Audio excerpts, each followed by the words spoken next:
Relaxe définitive des deux policiers dans le procès de la mort de Ziyed et Bouna. Les deux fonctionnaires comparaissaient devant le tribunal correctionnel de Rennes pour non-assistance à personne en danger, après la mort de deux adolescents tués à l'issue d'une course-poursuite à Clichy-sous-Bois en octobre 2005.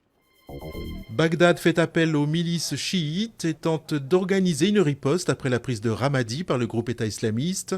La perte de cette capitale provinciale, située à une centaine de kilomètres de Bagdad, représente un sérieux revers pour le pouvoir irakien et la coalition menée par les États-Unis. En revanche, en Syrie, l'avancée de Daesh est pour le moment contenue autour de la ville antique de Palmyre. À la veille d'un mouvement de grève des enseignants, le Premier ministre Manuel Valls se démène pour défendre Najat Vallaud-Belkacem et sa réforme des collèges.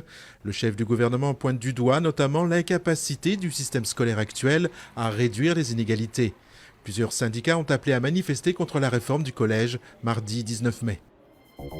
L'Union européenne met sur pied à partir de lundi une opération navale contre l'activité des passeurs en Méditerranée, une mission sans précédent qui va entraîner le déploiement de bâtiments de guerre et d'avions de surveillance pour lutter contre les filières qui mènent de nombreux migrants à la mort. L'opération requiert un accord des Nations Unies et ne sera véritablement lancée qu'en juin. C'est la dure loi du ballet de l'Opéra de Paris. À 42 ans, la carrière des danseurs s'arrête.